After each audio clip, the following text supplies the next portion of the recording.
Doctor Bhupen হাজৰিকাদেৱে কৈছে ই কিয় পুলিচ হ'ল ই এটা পাগল ই কিয় পুলিচ হ'ল সংস্কৃতিৰ পাগল জ্যোতিপ্ৰসাদ আগৰৱালৰ পাগল আৰু বহুতে বেয়া পোৱা ভূপেনৰবোৰ মৰম কৰে ভাল পায় এই এজন কি হৈছে পুলিচ হৈছে মই ক'ব নোৱাৰো কেনেকৈ পুলিচ হ'ল সত্ৰৰ হেৰি চেৰি কৰি জ্যোতিপ্ৰসাদক ভাল পায় আমুকক ভাল পায় বহুতে বেয়া পোৱা ভূপেন হাজৰিকাক ভাল পায় কেনেকে কি হ'ল নাজানো পাগল এটা তাৰে ফল হিচাপে এইটো ওলাইছে সংস্কৃতি পাগল কেণ্ডিডেট বিলাক that was heartening কিন্তু তাহাঁতি যিখিনি পোৱাও নাই ফেইল কৰিছে সিহঁতে কৈছে ছাৰ মই ফেইল কৰিলো কিন্তু বৰ সুন্দৰ পৰীক্ষা পাতিলে কাৰণ যিবোৰ যোগ্য সিহঁতে পাইছে অহা বছৰ মই পামেই এনেধৰণৰ ধুনীয়া ধুনীয়া মেছেজিংবোৰ মই থৈ দিছোঁ কিছুমান মেছেজবোৰ তাহাঁতি যি ধৰণে লিখিছে it fail very good mobile যদি আনিলে তাক পিঠি ফালি দিম মই সেই বুলি কৈছিলোঁ পৰীক্ষাত অন্যায় কৰিলে পিঠি ফালি দিম এছপিৰ কিবা এটা এক্সাম কণ্ডাক্ট কৰোৱা হৈছিলে আপুনি 1 উইক মান জইন কৰাৰ পাছতে এটা এক্সাম কণ্ডাক্ট হৈছিলে পুলিচৰ আৰু তেতিয়া সেই এক্সামটোত চিটিং হৈছিলে বুলি শুনিছিলোঁ তেতিয়া এটা মানে মোবাইল ফোন সোমোৱা জেমাৰ লগাইছিলোঁ আমি মানে went out of the way মানে জোখতকৈ কেতিয়াবা বেছিও কৰি দিছিলোঁ তাৰমানে জেমাৰটো অনা মোবাইলটো সোমালে ফটোখন তুলি কাৰোবালৈ পঠাই দিয়ে পঠাই পেলাই আকৌ যদি ৰিপ্লাইটো সি মোবাইলত পাবলৈ হ'ল তাৰমানে is as good as like IPS প্ৰফেশ্যনাৰ 1 কোটি টকা ঘোচ বিচাৰিছে বোলে চাকৰিত সোমাইছে I was very sad এই DC কাম ৰেভিনিউ কাম শিকাতকৈ ল এণ্ড অৰ্ডাৰ শিকাতকৈ সি এটিটিউড ডেভেলপ কৰিব লাগে দুখীয়া মানুহক কেনেকৈ হেল্প কৰিব লাগে হস্পিটেলত থিয় ডঙা দি থাকিব লাগে দুখীয়া মানুহে কেনেকৈ ডক্টৰৰ ওচৰত যাব পাৰে কাউৰীয়া মৰাৰ পেখম ধৰিবলৈ গৈ পেলাই এটা মৰা চৰাই এতিয়া কাউৰী হৈ যাব সঁচাকৈ আমি মানে লোকক নকল কৰাটো যেতিয়া আইনাত নিজকে চাই তেওঁ ভাল মানুহ এটা যদি নেদেখে তেতিয়াহ'লে সি ৰাস্তাত বেয়া বিহেভ কৰিব গতিকে মই সেই পুলিচৰ চেল্ফ ৰেচপেক্টটো আনিবলৈ চেষ্টা কৰিছিলোঁ by way of giving them necessary help পৃথিৱী কিৰাংগন কিৰা হ'ল শান্তিৰ প্ৰাংগন গানটো মোৰ ঘৰত লিখা হয় নেকি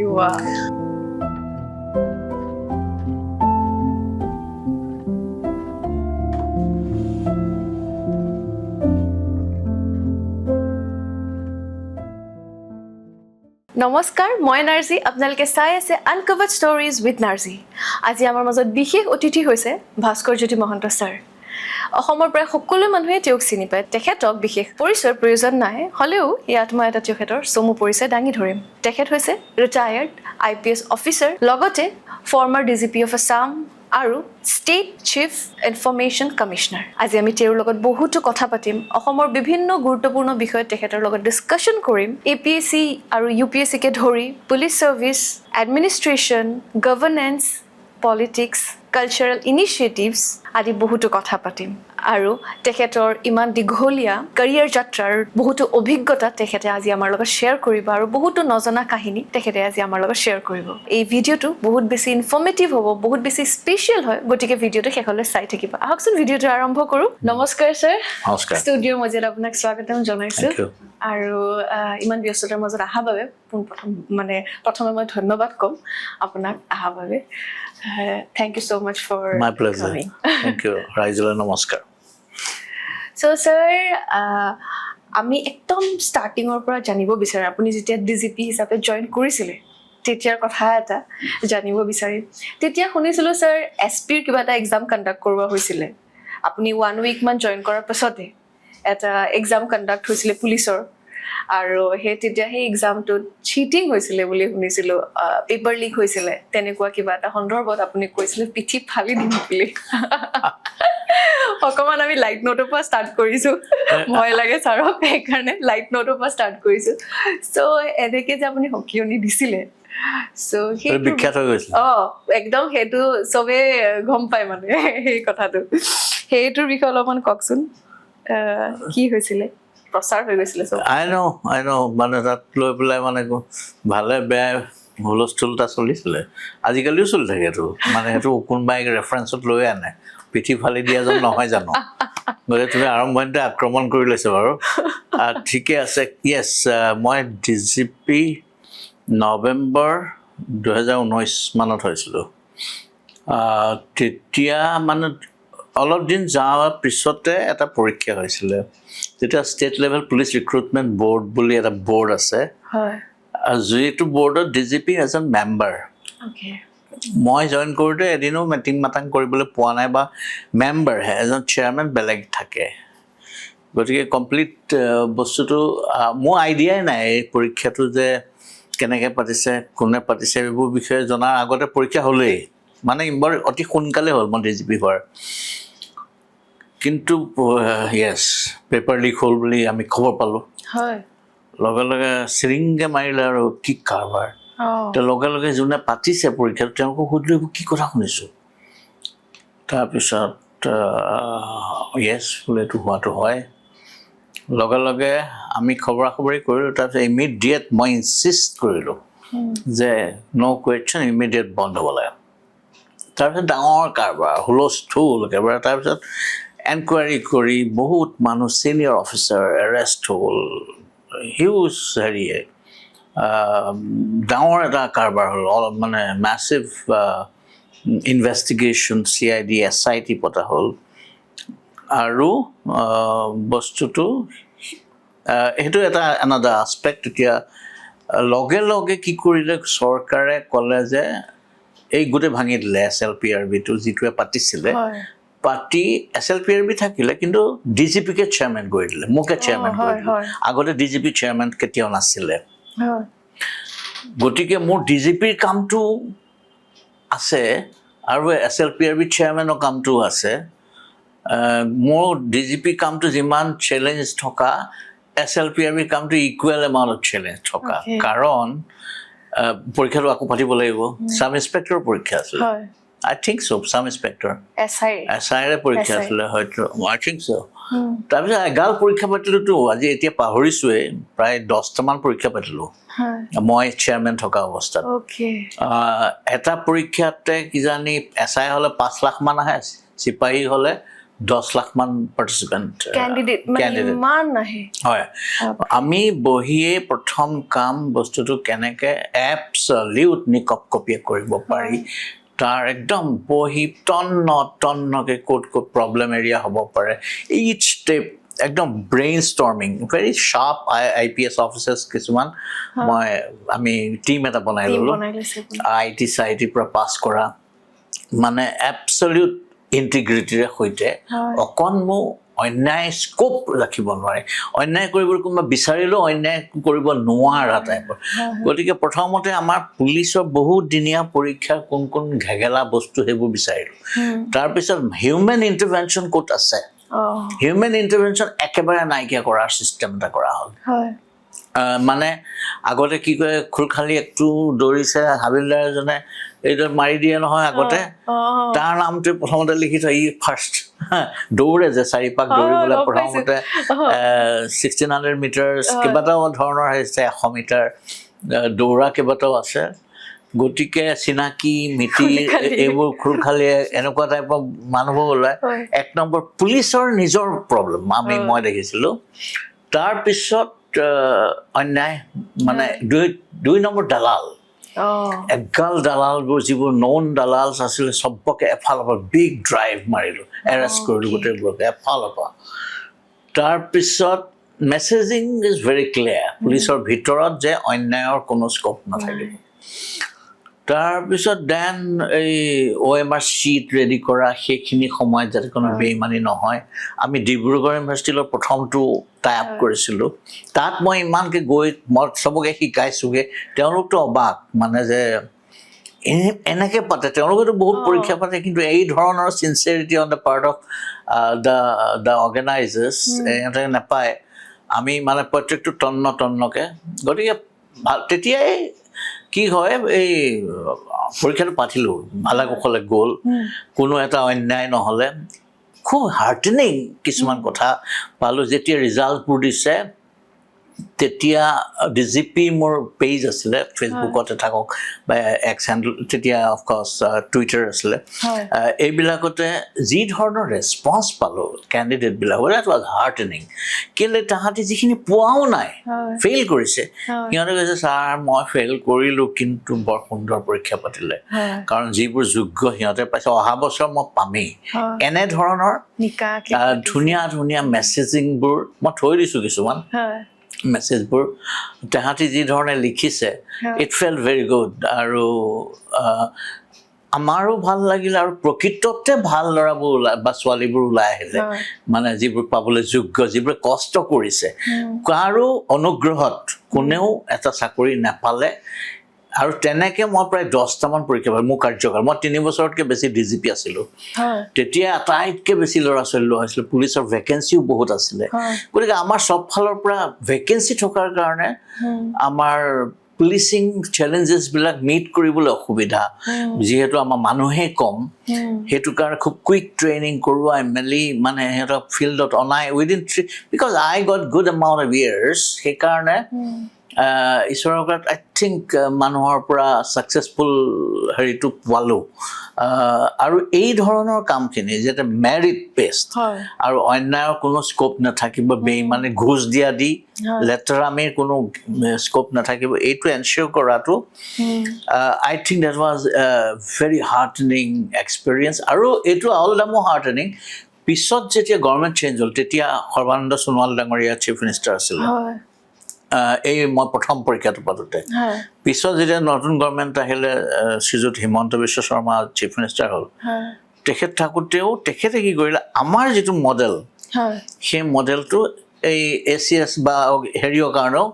এডপ্ট কৰিলে গ্ৰেড 3 চিভিলিয়ান পৰীক্ষাবিলাকৰ ADRE নতুনকৈ চিষ্টেম বনালে একজেক্টলি আমাৰ বস্তুটোকে তাত ৰেপ্লিকেট কৰিবলৈ আমি যেনেকৈ এইটো কৰিলোঁ যিমানখিনি ষ্ট্ৰিক্ট টাইটনিং কৰিলোঁ তেতিয়া এটা মানে মোবাইল ফোন সোমোৱা জেমাৰ লগাইছিলোঁ আমি মানে went out of the way মানে জোখতকৈ কেতিয়াবা বেছিও কৰি দিছিলোঁ তাৰমানে জেমাৰটো অনা কুৱেশ্যন পেপাৰ খোলাৰ সময়ত কেমেৰা ভিডিঅ' কেমেৰা কৰে CCTV ভিডিঅ' কেমেৰা আৰু আনকি চেকিং আৰু বহুত কাৰবাৰ তেতিয়া এই মোবাইলটো তাৰ মাজতে আনে বুজিছানে ইমান টাইটকৈ ধৰিলেও মানে তাৰ মাজতে 3টামান মোবাইল ধৰা পৰিছে গতিকে পৰীক্ষাটো পাতোঁতে কোনোবা এটা পৰীক্ষা পাতোঁতে তেতিয়া প্ৰেছত মই বাহিৰত বাইট দি আছোঁ পুলিচ হেডকোৱাৰ্টাৰ বাহিৰত তেতিয়া মোক কৈছে ছাৰ যোৱাবাৰটোত ইমান টাইটকৈ ধৰিছে আপুনি খুব ভাল পৰীক্ষা হ'ল কিন্তু তাৰ মাজতেতো মোবাইল আনিলে এইবাৰ যদি পৰীক্ষাত মোবাইল আনে কি কৰিব তেতিয়া মই কথাই কৈ দিলোঁ যোনে মোবাইল যদি আনিলে তাক পিঠি ফালি দিম মই সেই বুলি কৈছিলোঁ পৰীক্ষাত অন্যায় কৰিলে পিঠি ফালি দিম সেইটো আচলতে বুজিছা এইটো ডিজিপি এখন ষ্টেটৰ গতিকে মোৰ এটা অভিভাৱকত্বৰ ভূমিকা আছে ৰাইজে সেইটো বুজা উচিত এইটো নহয় যে মই যাকে তাকে পিঠি ফালিম মাকে পুতেকক বা বাপেকে পুতেকক পিঠি নাপালে জানো বা মানে ল'ৰাক যদি বদমাচি কৰে নকয় জানো তোক পিঠি ফালি দিম দেই এইটো বেয়া কাম নকৰিবি মই সেই অভিভাৱকত্বৰ সুৰত কোৱা কথা ইনফেক্ট অসমীয়া লোককথা বা তুমি ধ্ৰুপদী সাহিত্যৰ ক্ষেত্ৰতো এটা কয় নহয় মই পাহৰিছোঁ ৰাম সৰস্বতী নেকি নে কোন আছিলে তেখেতে কৃষ্ণক কৈছে যশোদাই মাটি খালে যে কৃষ্ণই মনে মনে গৈ কৃষ্ণই মাটি খায় তেতিয়া বলোৰামে লগায়গৈ বা লগৰ বন্ধুবোৰে কৃষ্ণ মাটি খাইছে এনেকৈ কয় তেতিয়া কৃষ্ণই নাই খোৱা তেতিয়া যশোদাই এচাৰি পাত লৈ কৃষ্ণক কয় কেন মাটি খালি ওৰে গোপাল কোবাই তোৰ আজি ফাৰি বহু চাল কেন মাটি খালি ওৰে গোপাল কোবাই তোৰ আজি ফাৰি বহু চাল যশোদাই কৃষ্ণক কৈছে কিয় মাটি খালি আজি কোবাই তোৰ পিঠি চাল ফালিম গতিকে অসমীয়া লোককথাটো এই অভিভাৱকত্বৰ ভূমিকা এটা পালন কৰাটো আই থিংক এজন ডিজিপিৰ কৰ্তব্য আৰু মই সেইটো কৰি প্ৰাউড ইটছ নট ডেট মই এটা বেয়া কাম কৰিলোঁ মই এটা ভাল কাম কৰিছোঁ আৰু এইটো আকৌ কৰিম যদি মই আকৌ ডিজিপি হওঁ এনেকৈ ক'ম আৰু এটা ফেমিলি মেম্বাৰে কয়, কিন্তু কোনো বেলেগে নকয় পিঠি ফালিম বুলি, কোবাই পিঠি ফালিম, পঢ়া নাই ঘূৰি আছে, তেনেকে আমাৰ কিন্তু ফেমিলি মেম্বাৰে আমাৰ কিছুমান ল'ৰাই যেতিয়া কিবা কথা মোক আক্ৰমণ কৰিবলগীয়া হয়, এই পিঠি ফালিম জনে নহয় জানো এনেকে ধৰণে মই তেতিয়া কওঁ উপায় হওক, তেনেকুৱা নহয় নহয় কথাটো, আচলতে মৰমেৰে কোৱা কথা। দিছ ইজ ঘৰৰ ল'ৰাক যেনেকে শাসন কৰা যায় সেইটো বুজিব লাগে। আৰু এইটো আমি সৰুৰ পৰাই শুনি আহিছো, পিঠি ফালি দিয়াটো এইটো দেউতা মা সকলোৱে কয়, সেইটো এটা মানে ঘৰুৱা পৰিৱেশত কোৱা কথা হয়, মানে সেইটো খুব বেছি তেনেকুৱা ডেৰোগেটৰী বা খঙত কোৱা কথা নহয়, এইটো মানে মৰমতে কোৱা কথা, পিঠি ফালিম। মই ফালিলোহেঁতেন, ফালিছো। কোনোবাই যদি এনেকুৱা বদমাচি কৰিছে বা কিমান কোনোবা 2টামান চুইচাইড কৰা কেছ পাইছো, আৰু মই খুব এলাৰ্ট আছিলোঁ, আৰু মই পাব্লিক অৰিয়েণ্টেড পুলিচিংটোত খুব গুৰুত্ব দিছিলোঁ। কি আছিলে আমাৰ অসম পুলিচৰ কি হ'ল, যোৱা 20-22 বছৰ আমি DIG যেতিয়া আছিলোঁ, SP আছিলোঁ, IGP ল এণ্ড অৰ্ডাৰ আছিলোঁ, বড়ো ইনচাৰ্জেঞ্চি, উলফা ইনচাৰ্জেঞ্চি, হিল ইনচাৰ্জেঞ্চি, বিশেষকৈ কাৰ্বি আংলং আৰু নৰ্থ কাছাৰ হিল, এতিয়া ডিমা হাছাও ডিষ্ট্ৰিক্ট, এই আটাইবোৰ ইনচাৰ্জেঞ্চি মোৰ দিনতে আই বিন লাকি দোকানবোৰ বন্ধ কৰা হ'ল, চব দোকান বন্ধ হ'ল। এইটো মোৰ কাৰণে হৈছে বুলি মই নকওঁ, কিন্তু আমাৰ ডেফিনেটলি বহুত over the long years of time, এটা সময় আছিলে 15 দিনৰ মূৰে এটা ব্লাষ্ট, কিডনেপিং, কিলিং, এনকাউণ্টাৰ, মানুহক য'তে ত'তে টঙনিয়াই ফুৰিব, মানে এক্সটৰ্চন, মানে অসম বুলি ক'লে ভয়ংকৰ জেগা বুলি বাহিৰত ভাবে, সেইটো নাইকিয়া কৰা হ'ল। ইয়াত ডেফিনেটলি অসম পুলিচৰ বহুত ছেক্ৰিফাইচ আছে, আমাৰ অফিচাৰ্ছ, আমাৰ কনষ্টেবলছ, তেওঁলোকৰ বহুত আত্মবলিদান আছে। ইয়াৰ কাহিনী কিছুমান আছে বৰ দুখ লগা, গুলি খোৱা চিপাহী বুলি মই এখন কিতাপ লিখিছোঁ। কিমান চিপাহীয়ে গুলি খাই জীয়াই আছে, আৰু সিহঁতে বেলপাত মাৰিব নোৱাৰে, থিয় হ'লে ভৰিৰ পৰা ফিৰিক ফিৰিক পু জ্বলাই থাকে, মই নিজ চকুৰে দেখি, মানে আৰু যি অৱস্থা। এটা সময়ত এতিয়া চৰকাৰৰ পৰা যিটি ছাপোৰ্ট পায়, আগতে ইমান বেছি ছাপোৰ্টো পোৱা নাছিলে, যেতিয়া মানে বৰ দুখ লগা জীৱন, তাৰ মাজতে চলাই গৈ ভাৰতৰ অখণ্ডতাটো বৰকৰাৰ ৰাখি পেলাই যিটো কৰিলে অসম পুলিচে, চেলিউট আছাম পুলিচ। ইনফেক্ট অসমবাসী সদায় অসম পুলিচৰ প্ৰতি এই ক্ষেত্ৰত কৃতজ্ঞ হৈ থাকিব লাগে, যে অসমখনৰ অখণ্ডতাক, ভাৰতবৰ্ষৰ অখণ্ডতাক জীয়াই ৰাখিবৰ কাৰণে বহুত ডাঙৰ বলিদান দিছে অসম পুলিচে। বহুত মানুহ মৰিছে, বহুত ফেমিলিজ খেলি মেলি হৈছে। তাতে আমি প্ৰজেক্ট আছৱাছটো তাতে কৰা, সেইটোৱে সুধিবলৈ লৈছিলোঁ যে স্যাৰ প্ৰজেক্ট আছৱাছৰ আপুনি যেতিয়া এইবোৰৰ কথা পাতি আছে, আমি শুনিছিলোঁ প্ৰজেক্ট আছৱাছৰ কথা, তাত যোনবোৰ অৰ্ফেনেজ বা এনেকুৱা ভাইলেঞ্চ হোৱা ফেমিলিবোৰ, ভাইলেঞ্চত এফেক্টেড হোৱা ফেমিলিবোৰক বহুত হিউমেনিটেৰিয়ান সহায় কৰে, হেল্প কৰে হিউমেনিটেৰিয়ান গ্ৰাউণ্ডত বহুতখিনি। প্ৰজেক্ট আছৱাছৰ ওপৰত কওকচোন ছাৰ, বহুত ধৰণৰ কথা শুনিছোঁ। প্ৰজেক্ট আছৱাছটো হৰেকৃষ্ণ ডেকা ছাৰ DGP আছিলে, হয়, তেতিয়া আমি কমিউনিটি অৰিয়েণ্টেড পুলিচিঙত খুব গুৰুত্ব দিছিলোঁ। তেতিয়া বহুত মানুহৰ ঘৰত তাৰমানে মৃত্যু হৈছে, মানুহ হত্যা কৰা হৈছে। তেতিয়া আৰু মানে এনেকুৱা হ'ল, মানুহটো মৰিলে আৰু মানে মানুহৰো তেনেকুৱা, কাৰোবাৰ ঘৰত যদি আলফাই কাৰোবাক মাৰিলে, আমাৰ অসমীয়া ছ'চাইটিটো বৰ নিষ্ঠুৰ এটা ভূমিকাৰ পৰিচয় দি থৈছে, কিন্তু বৰ দুখ লগা এইবোৰ কথা। এনেকুৱা হয় যে আলফাই মাৰিলে, তেতিয়াহ'লে সেই ঘৰলৈ অন্য মানুহ নাযায়, আনকি মিতিৰৰ মানুহো নোযোৱা হয়। এই আলফাই মাৰিলে, তাৰ ভয়, আচলতে বেছিক কথা ভয়। কিন্তু তাৰোপৰি আমি যদি যাওঁ, কিজানি আমাকো কিবা গণ্ডগোল কৰে কোনোবাই, কাৰণ এনে এটা সময় আছিলে মানে কোনটো আলফা হয় কোনটো আলফা নহয় গমেই নাপায়, মানুহে চবেই ভয় কৰে, ইটো আলফা নেকি, ইটো আলফা নেকি। মানে এটা সময়তো তেনেকুৱা আছিলে, এটা সময়ত এনেকুৱা পৰিস্থিতি আছিলে, বৰ দুখৰ কাহিনী কিছুমান আছিলে। আৰু পিছত কি হ'ল, পুলিচ কিছুমানৰ মানে আমি ছাৰেও মন কৰোঁ, আমি আলোচনা কৰোঁ, যে এনেকুৱা ইনসেনচিটিভ হৈ পৰিছিলে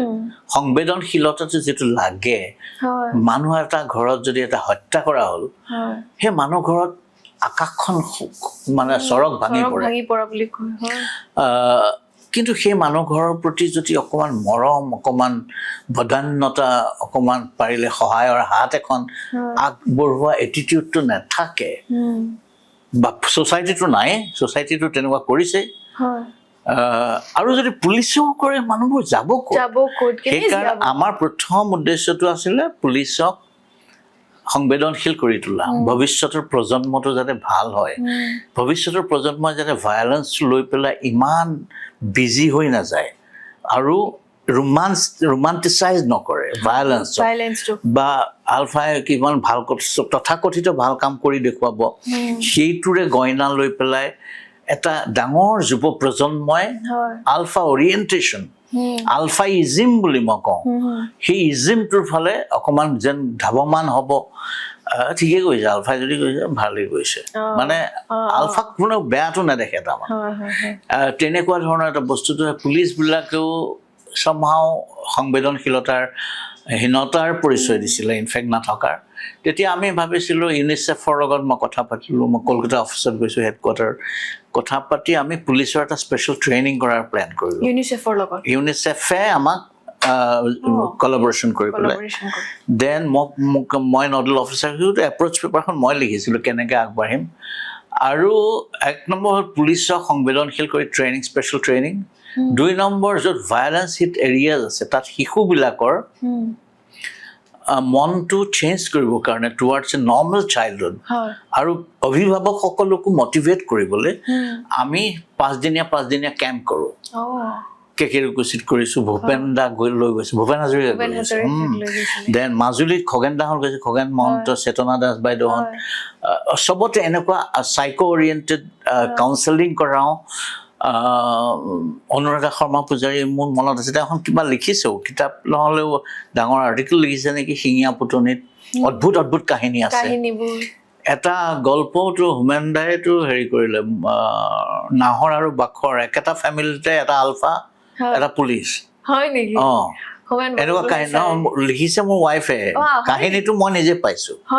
আৰু মাকজনীয়ে সেইটো কথা কৈ আছে সেই মাকজনীয়ে যে দুইটা পুতেক মৰিলে পুলিচটোক আলফাই মাৰিলে আলফাটো পুলিচে মাৰিলে বেলেগ আলফাই বেলেগ পুলিচে মাৰিলে হয় এতিয়া মাকজনী কোনো নাই সেই তেনেকুৱা মানুহবোৰ আমি গোটাওঁ ইনফেক্ট আলফাৰ মাকবোৰক গোটাওঁ আলফাৰ মিছেছবিলাকক গোটাওঁ বা যাক মাৰিলে তেওঁলোকৰো মানুহক গোটাই আমি তেওঁলোকৰ দুখৰ সমভাগী হওঁ বা চেষ্টা কৰোঁ এনেকুৱা ধৰণৰ আমি আনকি স্কুলবিলাক ভালকৈ ফাংচনিং কৰিবৰ কাৰণে আমি আৱেৰনেছ কেম্পেইন প্লাছ এটা বেটাৰ চাইল্ডহুডৰ কাৰণে নতুন প্ৰজন্মক মাজুলীত এছে কম্পিটিশ্যন পাতিছিলোঁ মোৰ মনত আছে সঞ্জয় ঘোষক মাৰিছিলে তাৰ পিছত মাজুলীত প্ৰতিখন পঞ্চায়ত 5,000 মান ল'ৰা ছোৱালীৰ মাজত এছে কম্পিটিশ্যন এক পেজৰ এছে মানে এক্সটেম্পৰ স্পীচ আকস্মিক বক্তৃতা টাইপৰ এনেকৈ তুলি লয় যিটো ছাবজেক্ট পৰে তাৰ ওপৰত এখন এক পেজ লিখিব লাগে 200 ৱৰ্ড তেনেকৈ যি মন যায় দিছিলোঁ কাঠ পেঞ্চিল মানে স্কুল মোৰ প্ৰিয় শিক্ষক মোৰ মা দেউতা এই যিকোনো ছাবজেক্ট দি দিছিলোঁ তেনেকৈ আমি টোটেল 240টা পুৰস্কাৰ দিছোঁ 240 আউট অফ 5,000 আৰু প্ৰথম 80টাক গুৱাহাটীলৈ ফুৰাবলৈ আনিছোঁ পুলিচ হেডকোৱাৰ্টাৰ মিটিং কৰাইছোঁ চিফ মিনিষ্টাৰৰ ঘৰত ব্ৰেকফাষ্ট কৰাইছোঁ IITত লৈ গৈছোঁ সায়েন্স এইটো কি চেণ্টাৰ এটা আছে বিজ্ঞান কেন্দ্ৰ আপোনাৰ হেয়া সায়েন্স মিউজিয়াম খানাপাৰাত হয় তালৈ লৈ গৈছোঁ তেনেকুৱা ধৰণৰ ছেকেণ্ড প্ৰাইজ পোৱাখিনি দেৰগাঁৱত আছে পুলিচ হেৰিয়ত আমাৰ ঘোঁৰা চলাইছে দেন পুলিচৰ চিপাহীৰ লগত গান চান গাই মেলি আৰু RRLত আণ্টাৰ্কটিকাৰ পৰা অহা বিজ্ঞানীয়ে তাহাঁতক বুজাইছে এনেকুৱা থাৰ্ড প্ৰাইজ পোৱাখিনি শিৱসাগৰ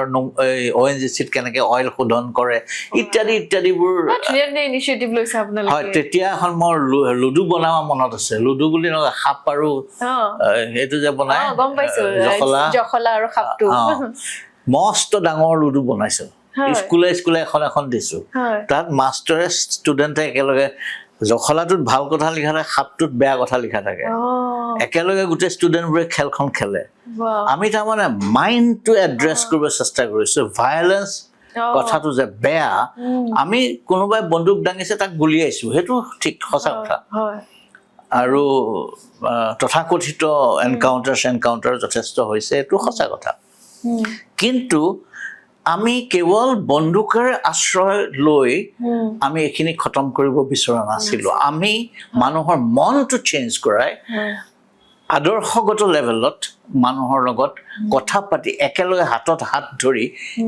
আমি আগবাঢ়িবলৈ চেষ্টা কৰিছিলোঁ আই থিংক সেইটো কাৰণে এইটো অসমৰ ষ্টৰিটো ছাকচেছফুল হৈছে আৰু political initiative is also' stupendous fantastic political ইনিচিয়েটিভো ডেফিনেটলি হৈছে যাৰ ফলস্বৰূপে এই দুইটা বস্তু আমাৰ অসামৰিক বিভাগৰ সামৰিক কাৰবাৰ তথা অসামৰিক কাৰবাৰখিনি আৰু লগতে ৰাজনৈতিক লোকৰো তেওঁলোকৰ ইনিচিয়েটিভ এই সকল আৰু আটাইতকৈ ইম্পৰ্টেণ্ট কথা ৰাইজখনে একেলগে মানে বিচাৰিলে শান্তি আনয়নৰ কাৰণে হাত উজান দিলে যি কাৰণে এইটো ভাল হ'ল আশ্বাস প্ৰকল্পটো তেনেকুৱা এটা যাৰ বাপেকবোৰক হত্যা কৰা সেইটো পিছত হ'লগৈ যেতিয়া দেখিছোঁ যে আমি এইবোৰ কৰিলেই নহ'ব আশ্বাস প্ৰকল্পত ট্ৰেইনিং চলি আছে এনেকুৱা তাৰপিছত দেখা গ'ল এই ফেমিলিবোৰক যদি হাত ধৰি দিব নোৱাৰি তেতিয়া জিছান আৰু ঈশান বুলি এহাল ল'ৰা যমজ সন্তান ক্লাছ 6ত পঢ়ে মোক ফোন কৰিছে তাৰ TSI town sub inspector sir বৰ চোকা ল'ৰাকেইটা বাপেকটো মাৰি পেলালে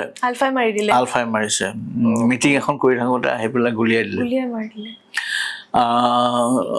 আৰু মাকগৰাকী তেতিয়া হেৰি আছিলে এতিয়া জিছান তেতিয়াৰ পৰা তাহাঁতক national foundation for communal harmony বুলি এটা অৰ্গেনাইজেশ্যন গভৰ্ণমেণ্ট অফ ইণ্ডিয়া মই তেতিয়া খুব বিচাৰি ফুৰোঁ ৰাজীৱ গান্ধী ফাউণ্ডেশ্যন গৈছোঁ ইটো ফাউণ্ডেশ্যন বিচাৰিছোঁ প্লিজ হেল্প ইয়া মানে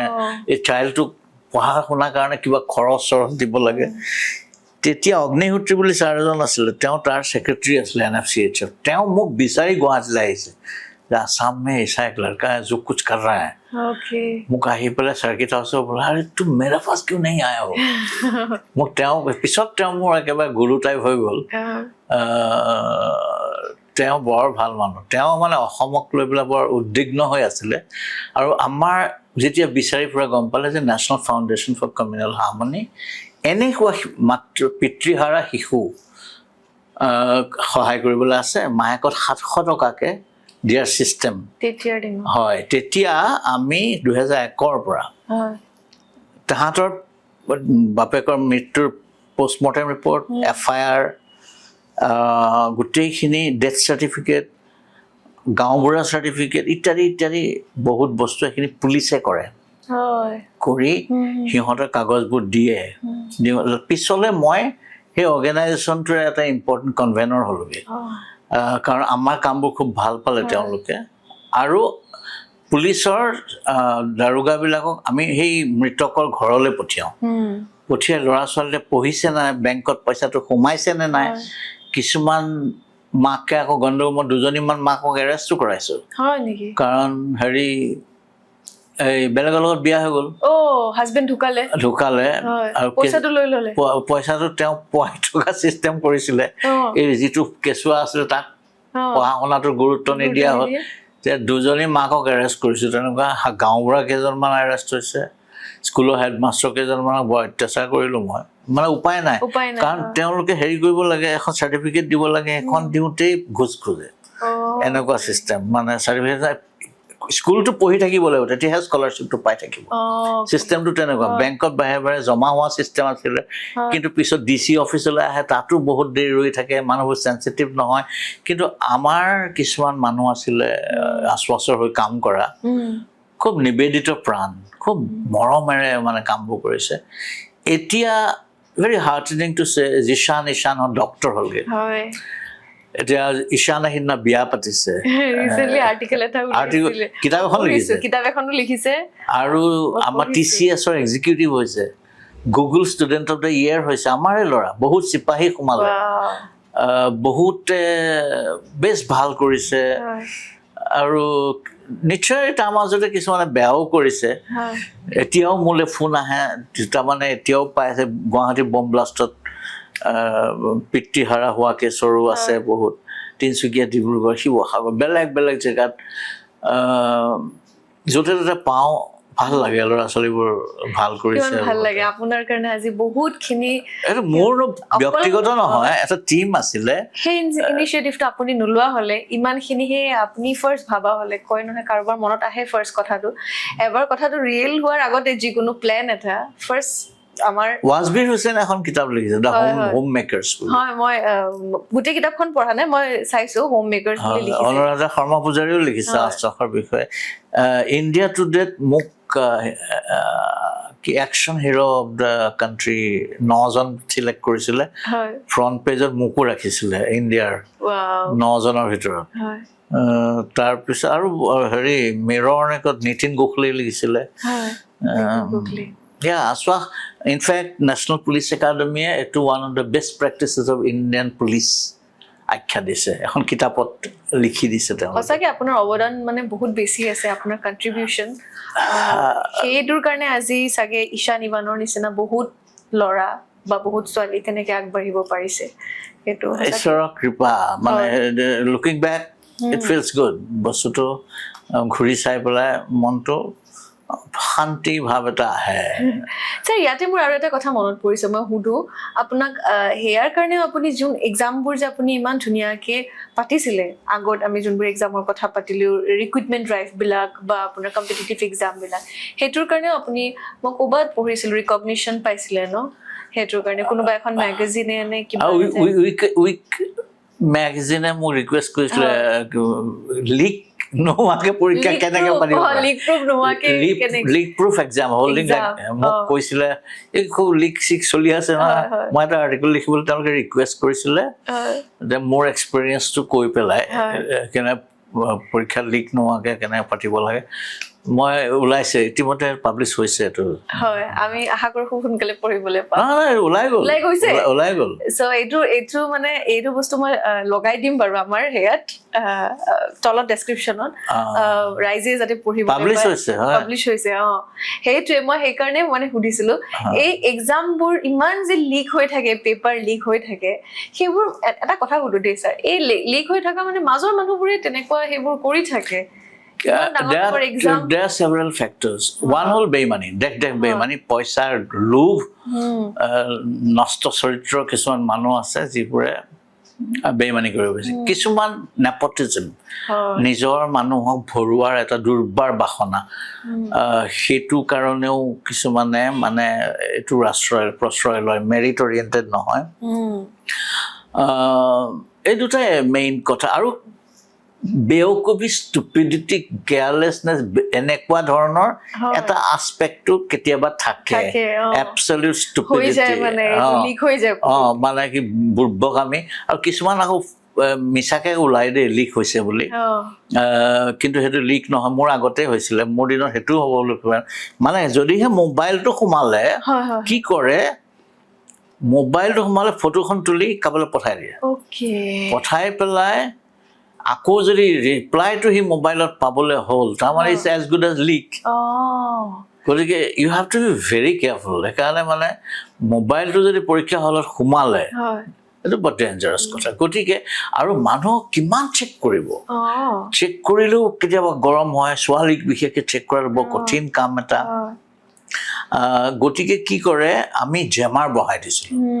মোবাইল কেনেবাকৈ নিলেও কাম নকৰা হ'ব এনেকুৱা ধৰণৰ কিন্তু তথাপি টেকিং এ ফটোগ্ৰাফ নেযায়হে নেটৱৰ্কহে ফেইল কৰে ফটোখনটো ল'ব পাৰে ফটোখনটো কিন্তু সি পঠিয়াব নোৱাৰে কালৈকো ডাটাটো অফ হৈ যায় কিন্তু তাৰ হাতত যে থাকি গ'ল সি বাহিৰত এনেই বাহাদুৰি এটা মাৰি দিবগৈ মই আগতে পালোঁ চা সি এনেই মিছাকেও কৈ দিব পাৰে এনেকুৱা ঘটনাও অসমত হৈছে বুলি শুনিছোঁ এবাৰ ক'ৰবাত প্ৰেছক কৈ দিলে লাগে কি আৰু ফদাৰহে লাগে এবাৰ ওলাই গ'লে অবভিয়াছলি এইটো পিছত মিছা বুলি প্ৰতিপন্ন হয়েই কিন্তু ডেমেজ ইজ অলৰেডি ডান এনেকুৱা হৈ যাব পাৰে তেনেকুৱা হোৱা বুলি শুনিছোঁ কিন্তু য়েছ এইটো কাৰণে পাৰিলে পৰীক্ষা পতা ষ্টাইলটো এতিয়া যদিহে অনলাইনে পাতে তাতোতো গণ্ডগোল কৰিব পাৰে আৰু ইটছ নট ইজি এতিয়া নীট পৰীক্ষাৰ কাৰণে ইনফেক্ট যিটো টিম পাতিছে তাত এজন মোৰ খুব ভাল বন্ধু আছে আমাৰ লগত একেলগে চিভিল চাৰ্ভিচ দি পেলাই একেলগে পাছ কৰে DIB তপন ডেকা তেওঁ এতিয়া he is a member he is a very big officer অসমৰ এজন ডাঙৰ গৌৰৱ তেওঁ মোক কৈছে আপুনি বৰ বঢ়িয়াকৈ পাতিলে আমি ডিছকাছ কৰা কথা কেনেকৈ ৰিচেণ্টলি আপুনি মই দেখিছিলোঁ ফটোত আপোনালোকে দিল্লীত আছিলে নেকি একেলগে ফটো দেখিছিলোঁ হয় তপন বৰা ছাৰৰ লগত তপনকো এতিয়া এই টিমটোত ৰাখিছেতো মেম্বাৰ চ' ছাৰ আপুনি এজন ফৰ্মাৰ IPS অফিচাৰ হিচাপে বা ৰিটায়াৰ্ড IPS অফিচাৰ হিচাপে APSC বা UPSC যোনবোৰ ষ্টুডেণ্টে দিব এক্সপিৰিয়েঞ্চসকলক এনেকুৱা এটা কি ক'ব বিচাৰিব যে কেৱল এক্সাম ক্লিয়াৰ কৰাটোৱে নহয় ভাল এজন বিউৰ'ক্ৰেটছ হ'বলৈ কিহৰ প্ৰয়োজন হয় সেই বিষয়ে আপুনি কি এটা ক'ব তেওঁলোকক আজি মই দেখিছোঁ এটা হেৰিয়ত IPS প্ৰফেশ্যনাৰ 1 কোটি টকা ঘোচ বিচাৰিছে বোলে চাকৰিত সোমাইছে I was very sad মানে এইটো মই বুলিয়ে নহয় গোটেই Indian police fraternity is very sad এনেকুৱা ইনষ্টেঞ্চেছ আছে এই এথিক্সৰ পেপাৰ দিলেই এথিক্সটো নাহে এইটো মানুহটো বনিব লাগিব সেই ধৰণেৰে বেইমানিটো যদি হৃদয়ত সোমাই থাকে তেনেকুৱা মানুহক চেক কৰিব পৰাটো I think there needs to be a civil service বিশেষকৈ UPSCত rather than paper on ethics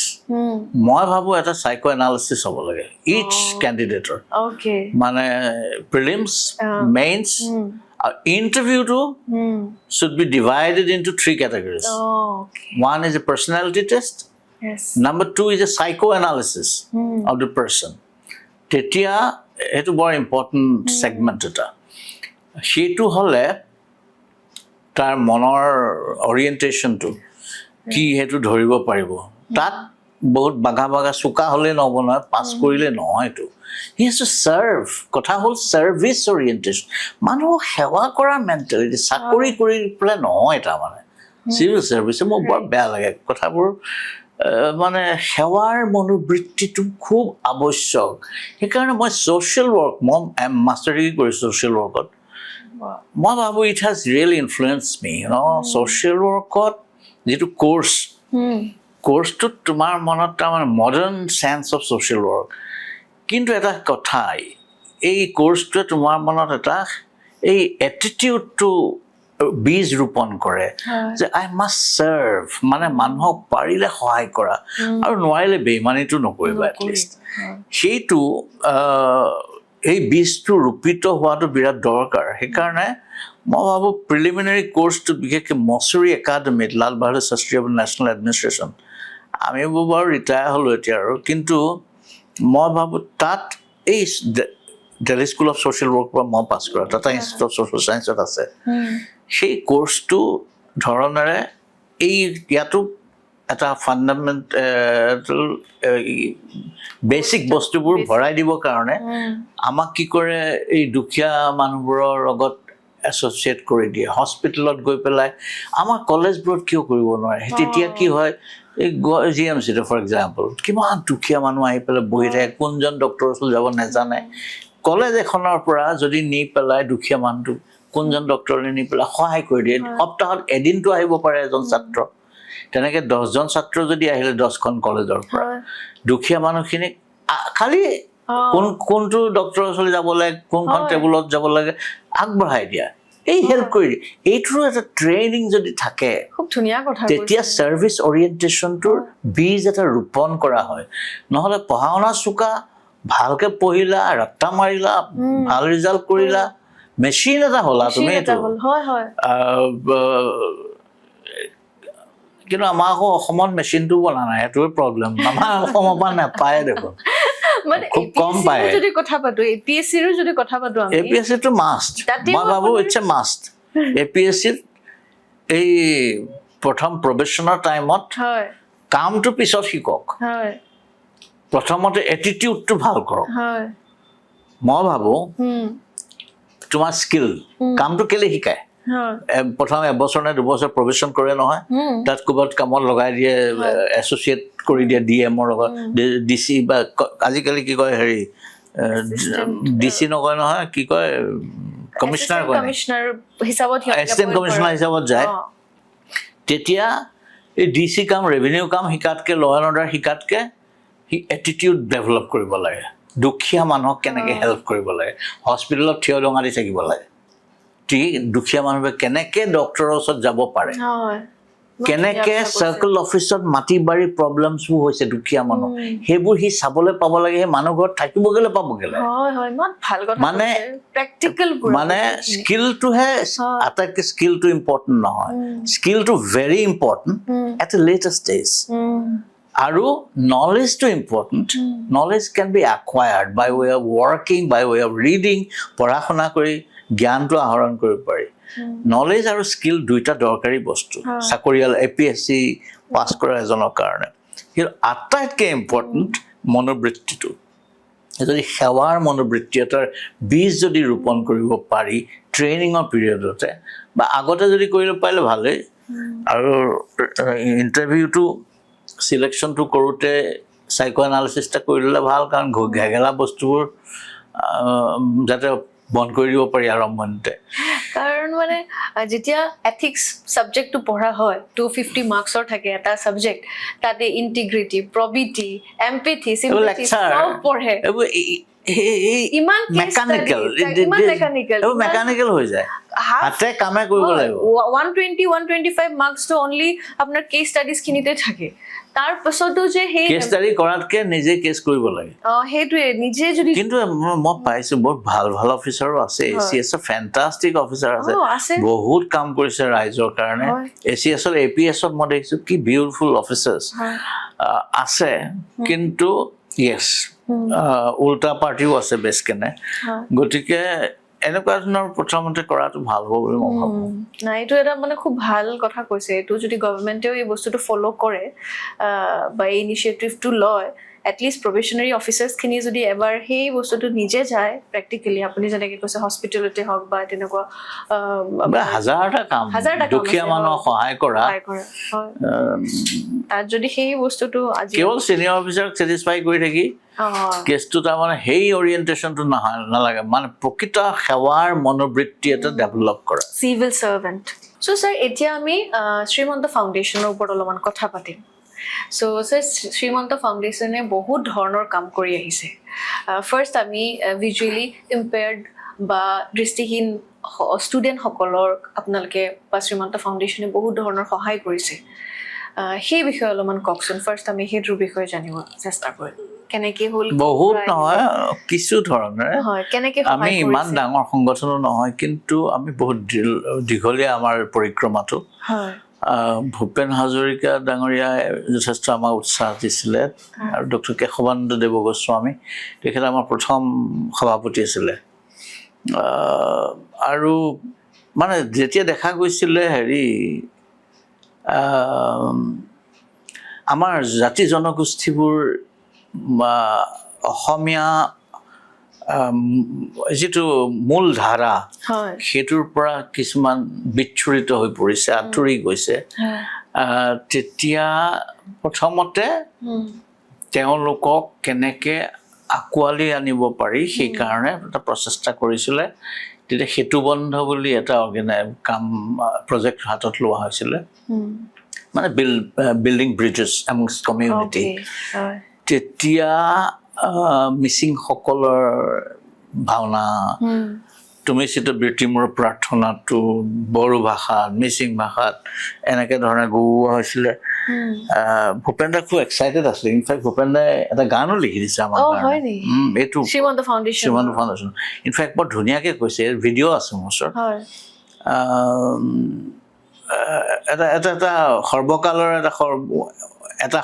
সৰ্বশ্ৰেষ্ঠ পদক্ষেপবোৰ মাজত এটা পদক্ষেপ বুলি কৈছিলে তেওঁ সেই বুলি অভিহিত কৰিছিলে পিছলৈ আমি সেইটো আৰু খুব আগুৱাই গৈ পেলাই 2012ত বড়ো ভাষালৈ আমাৰ গুৰু কেইজনমানৰ ৰচনা অনুবাদ কৰি দিয়া হ'ল বড়ো ভাষা আৰু মিচিং ভাষালৈ হয় আনকি বৰগীতো অনুবাদ কৰা হ'ল তেতিয়া মোক সত্ৰ কিছুমানৰ পৰা মোক অকণমান মানে বেয়া ব্যৱহাৰ কৰা হৈছিলে কিন্তু ময়ো তেখেতলোকক ক'লোগৈ যে সময়ৰ চাহিদা গুৰুজনা কিজানি জীয়াই থকা হ'লে আজিকালি তেওঁ হয়তো এনেধৰণেই বিচাৰিলেহেঁতেন কাৰণ ইমান আঁতৰি গৈছে আমি বিশ্ব দৰবাৰ কৰি থাকোঁ নিজৰ দৰবাৰটো অৱস্থা নাইকিয়া হৈ গৈছে বেলেগ বেলেগ ধৰণৰ বেলেগ ষ্টাইলৰ গুৰু আহি পেলাই anyway I have no objection to date কিন্তু কথা হ'ল আমাৰ নিজৰজনক আমি মুখেৰে ইমান লেকচাৰ মাৰোঁ কিন্তু প্ৰেক্টিকেলি কামবোৰ কৰিছোঁ কি নিজকে চাই তেতিয়া এখন ছবি বনাই পেলোৱা হ'ল এজন বিপ্লৱী সত্ৰাধিকাৰ পীতাম্বৰ দেৱ গোস্বামী 1885 জন্ম 1962 মৃত্যু গড়মূৰৰ সত্ৰাধিকাৰ আছিলে তেওঁ বিপ্লৱী সত্ৰাধিকাৰ তেওঁ ব্ৰিটিছে এৰেষ্ট কৰিছিলে তেওঁৰ ঘৰত 12টা বন্দুক উদ্ধাৰ হৈছিলে তেওঁ সত্ৰাধিকাৰ মানে বেলেগ লেভেল বেলেগ ষ্টাইল তেওঁ প্ৰথম ছোৱালী স্কুল পাতিছিলে বিধৱা বিবাহ কৰাই দিছিলে মানে নিজৰ ফেমিলিৰ মাজতে তেওঁ হেৰি কৰাই দিছিলে তেওঁৰ সত্ৰ আছিলে ব্ৰহ্মচাৰী সত্ৰ তেওঁ কৈছে ইউ আৰ ফ্ৰী টু মেৰি তেওঁ গণ্ডগোল নটিচ কৰিলে ভকতৰ মাজত মানে ন' ননচেন্স অনেষ্ট টোটেল অনেষ্টি আৰু তেওঁ জেলত গ'ল আৰু ভেৰি ইণ্টাৰেষ্টিং তৈয়বুল্লাহ চাহাবৰ তেওঁ জেলত আছিলে মহম্মদ তৈয়বুল্লাহ আৰু তেওঁ উন্মুল কোৰাণ বুলি কিতাপখন লিখিছিলে তাৰ হেৰিটো আগ কথা গোসাঁয়ে লিখা সত্ৰাধিকাৰে কুৰাণৰ আগ কথাখিনি লিখা আগ কথা সত্ৰাধিকাৰে লিখিছে মোৰ ইনফেক্ট ইণ্টাৰেষ্টিং কথা গম পালোঁ হয় পীতাম্বৰ দেৱ গোস্বামী তেওঁৰ ওপৰত এখন যুগদ্ৰষ্টা বুলি মই ছবি বনাইছোঁ সেই ছবিখনে ইনফেক্ট বহুত ইণ্টাৰনেশ্যনেল পুৰস্কাৰ পাইছে নেশ্যনেল এৱাৰ্ডো পাইছে মিউজিকত নেশ্যনেল এৱাৰ্ড পাইছে অনুৰাগ শইকীয়াই গতিকে সেইখন মই সত্ৰাধিকাৰসকলক পঠিয়াই দিছিলোঁ চাওক আমাক এনেকুৱা ধৰণৰ সত্ৰাধিকাৰ লাগে হয় মানে এনেকুৱা যি সমাজখনক দুবাহু সম্প্ৰসাৰিত কৰি আঁকোৱালি ধৰিব পাৰে লেইলেই চেই নহয় আহা যোৱা নহয় তেওঁ মানে লাগিলে আমি আমাৰ কিছুমান নিয়ম কানুন আমি শিথিল কৰোঁ মিচিংসকলক স্থান দিওঁ অগ্ৰাধিকাৰ দিওঁ বড়োসকলক আগবঢ়াই আনো এই ধৰণৰ এটিটিউড এটা আমি প্ৰকট কৰা উচিত মই সেইটোত মানে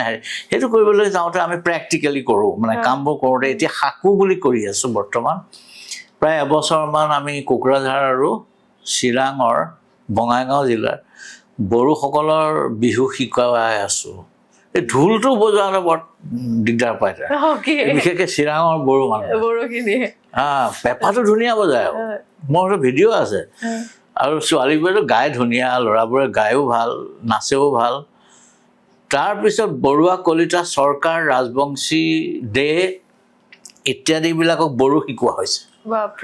আৰু কোনো বড়োৰ সহায় নোহোৱাকৈ তেওঁলোকে বাগৰুম্বা গায়ো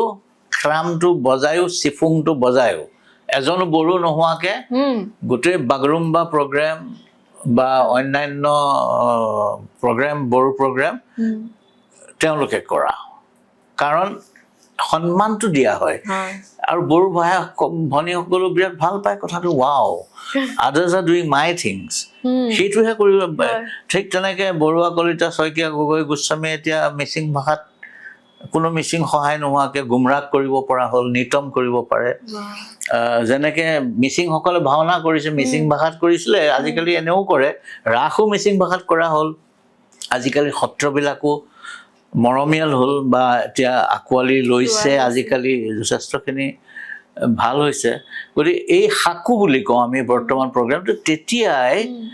অন্ধসকলক আমি ট্ৰেইনিং কৰিছিলোঁ ঘোষা চোষা শিকাইছিলোঁ গাবলৈ আমাৰ এজন অধ্যাপক নিয়োগ কৰি দিছিলোঁ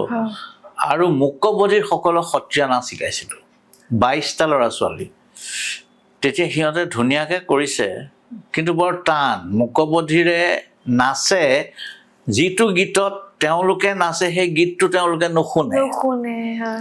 আৰু অন্ধসকলে গায় আৰু তেওঁলোকৰ গীতত কি নাচিছে তেওঁলোকে নেদেখে কিন্তু ইয়াত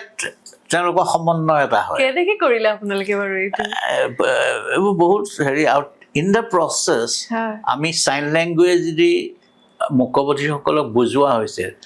যে ব্ৰহ্মা আদি কৰি জীৱজত্ৰ ৰাম ৰাম ৰাম তাৰমানে কি ইয়াৰ অৰ্থটো কেনেকৈ বুজিব পাৰি আৰু এইটো কিয় এইটো হস্তখন এনেকৈ দিব লাগে এইটো মানে কি সত্ৰীয়া নাচটো কি মিনিং এইবোৰ কথা ঠাৰে চিয়াৰে বুজোৱা হয় এনেধৰণে tough come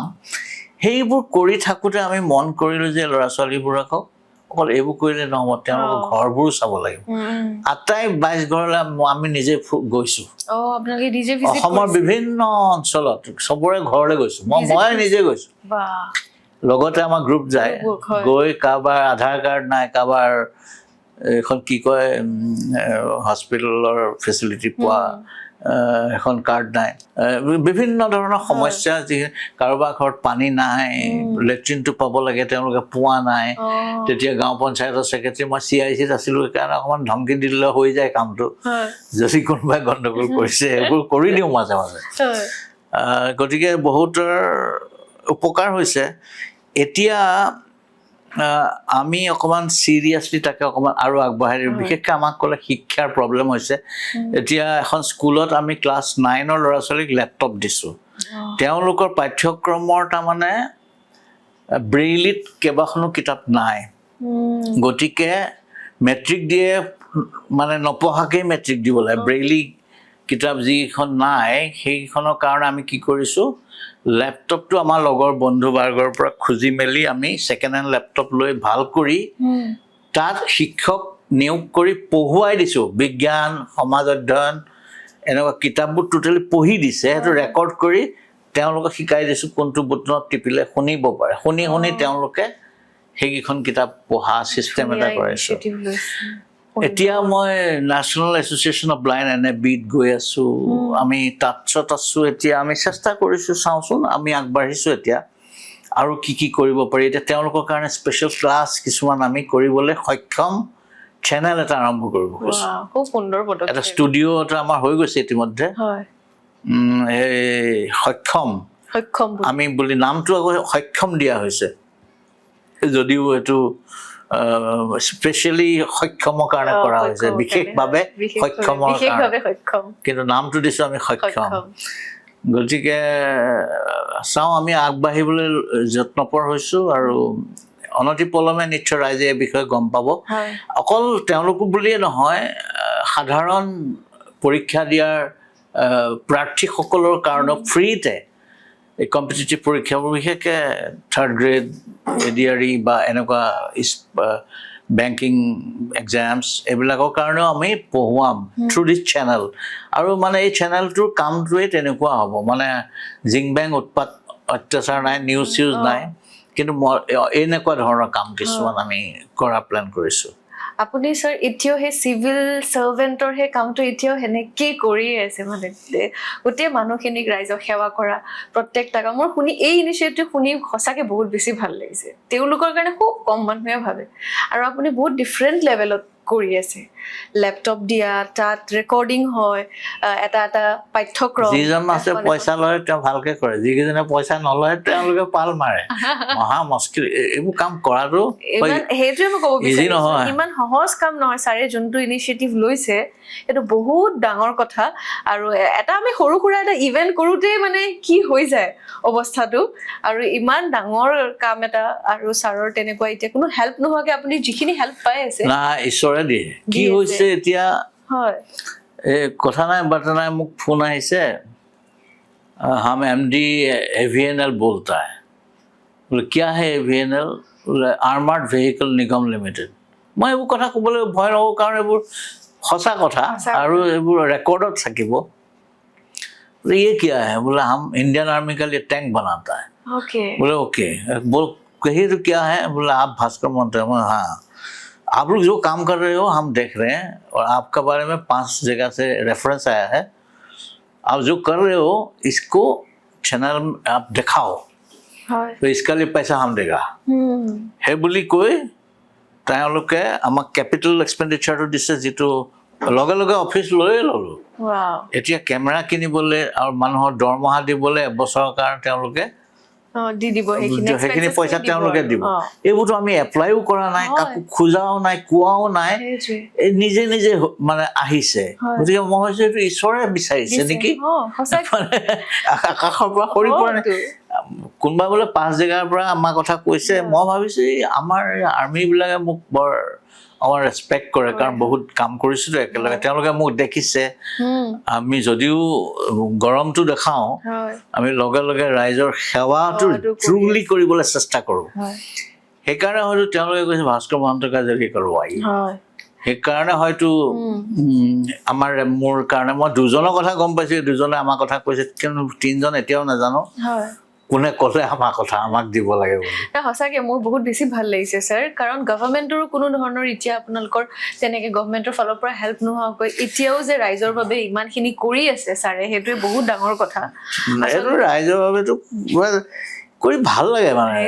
you remain busy plus জীৱনটোৰ কিবা অৰ্থ এটা অহা যেন বোধ হয় মানে বিট আশ্বাস বিট আমাৰ অন্তহীন ষ্টুডেণ্টখিনিৰ কাৰণে যিখিনি দৃষ্টিহীন ষ্টুডেণ্টখিনিৰ কাৰণে যিখিনি কৰি আছে আৰু বিট মানে আপোনাৰ সেই বড়ো বা তেওঁলোকক যে মিচিং শিকোৱা আমাৰ বাকীবোৰ কমিউনিটিৰ ল'ৰা ছোৱালীক বা বড়ো শিকোৱা বা বড়োখিনিক বেলেগ এটা ভাষা শিকোৱা নানান ধৰণৰ তুমি মাতিব পাৰা কেতিয়াবা এনেকুৱা ল'ৰা ছোৱালী দুটামান নিশ্চয় মাতিম তুমি বৰুৱা কলিতা শইকীয়াক বড়ো ভাষাত কথা ক'বলৈ বা মিচিঙত গীত এটা গাবলৈ দিব বৰগীত গাই দিব নিশ্চয় ছাৰ ৰেফাৰেন্স দিব বা নন বড়োৱে মানে নিতম গাব বৰ ফূৰ্তি হয় এটা পইণ্টত খুব ফূৰ্তি হয় বেয়া লাগে দুজনমান মানুহ ঢুকাই থাকিলে বৰ মানে আমাৰ বৰ কৰ্মী মানুহ সেইকাৰণে বেয়া লাগে দেৱীৰাম পেগু বুলি মই এতিয়াও তেওঁৰ স্মৃতিক শ্ৰদ্ধা কৰোঁ মনো পেগু বুলি এজন বৰ ভাল ল'ৰা আছিলে নামনি বৰপমুৱা জেংৰাই মুখৰ আছিলে দেৱীৰাম পেগু বৰ মৰম কৰিছিলোঁ বহুত চিনচিয়াৰ মানুহ আছিলে এইবোৰ মানুহৰ এতিয়া হেৰি আছে এতিয়াও আমি আৰু বেলেগ বেলেগ কাম কৰোঁ ভাওনাৰ বিশেষকৈ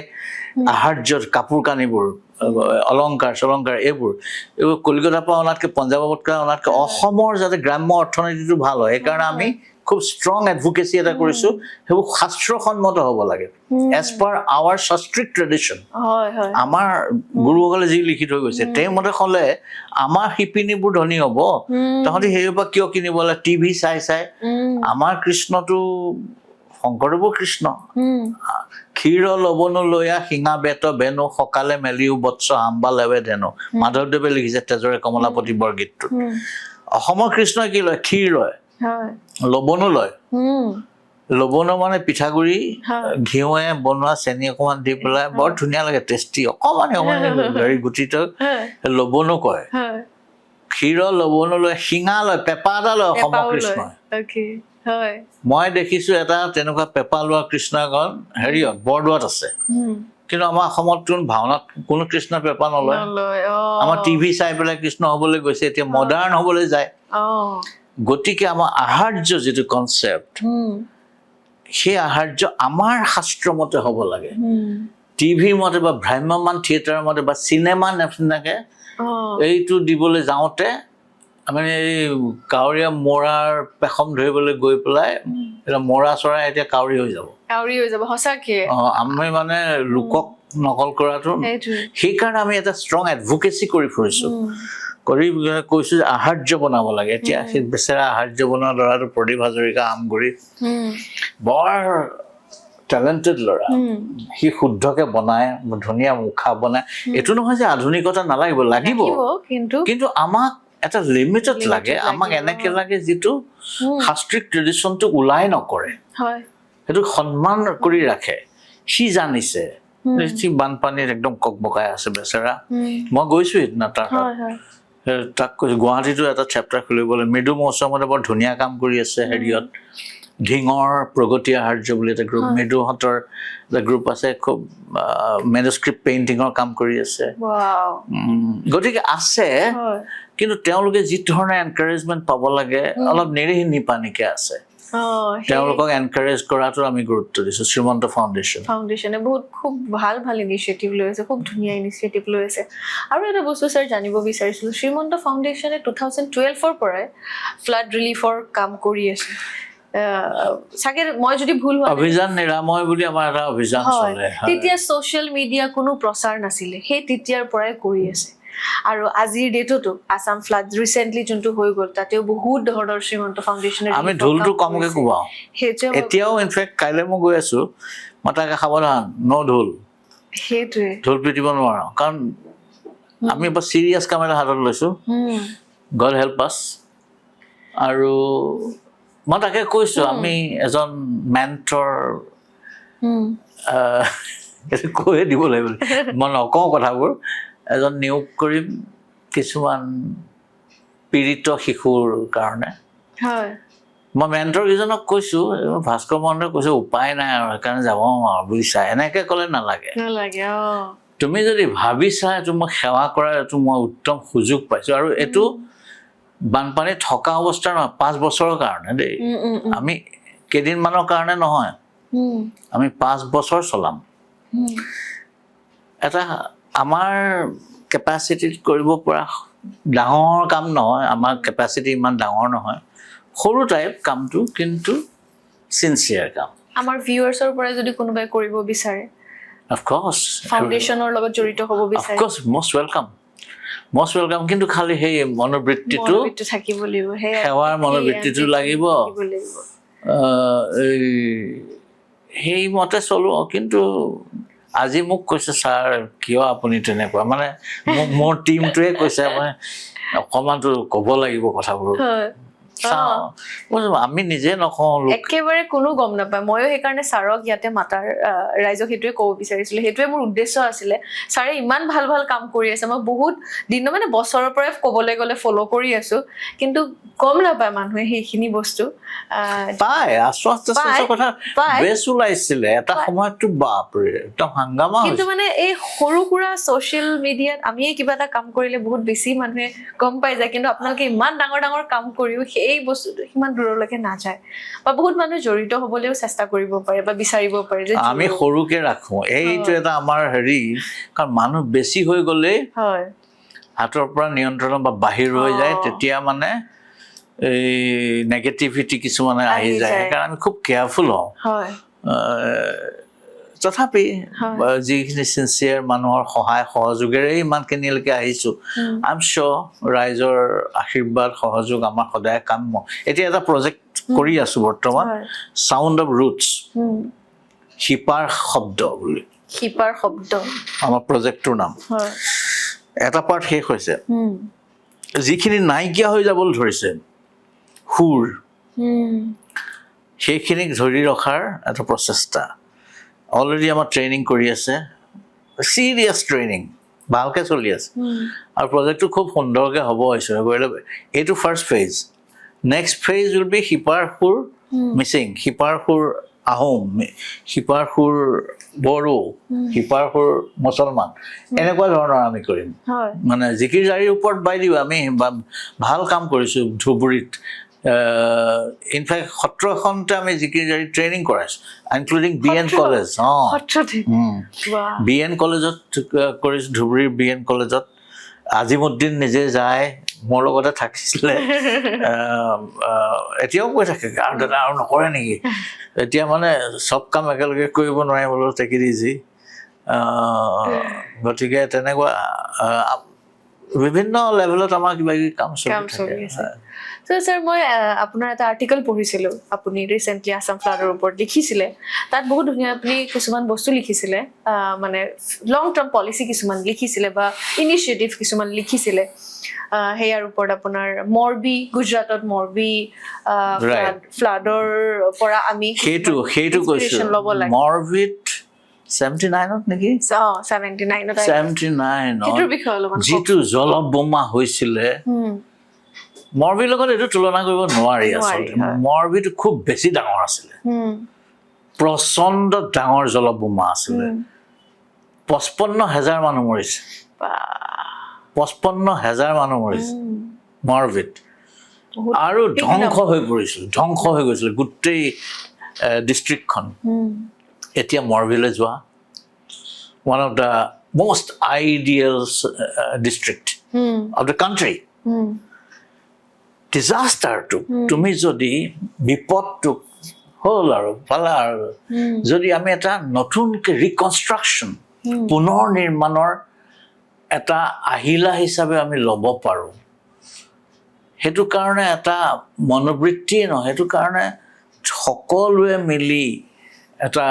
পুনৰ নিৰ্মাণৰ এটা প্ৰক্ৰিয়াৰ কাৰণে আত্মোৎসৰ্গা কৰিব লাগিব, এৰি দিব লাগিব যে শিৱসাগৰ আৰু চৰাইদেউক যদি এখন জাকত জিলিকা আমি জিলা বনাই পেলাব পাৰোঁ, এই বিপদটোৱে নতুনৰ বাতৰিও কঢ়িয়াই আনিব পাৰি। সেইটো কাৰণে আমাক ৰাজনৈতিক, সামূহিক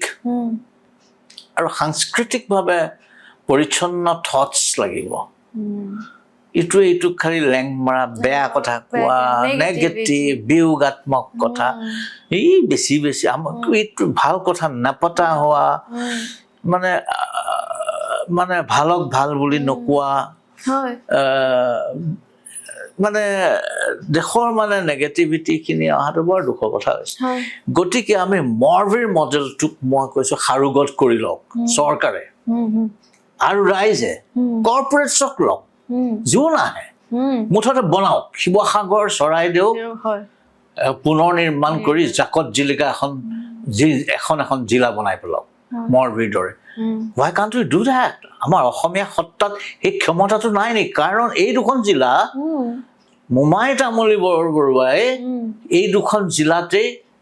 মানে গ্ৰাম্য অৰ্থনীতি, গ্ৰাম্য সমাজ নীতিৰ সোপান ৰচনা কৰিছিলে। বাৰী কেনেকে থাকিব লাগে, পুখুৰী কেনেকে থাকিব লাগে, নদীক কেনেকে যাবলৈ দিব লাগে,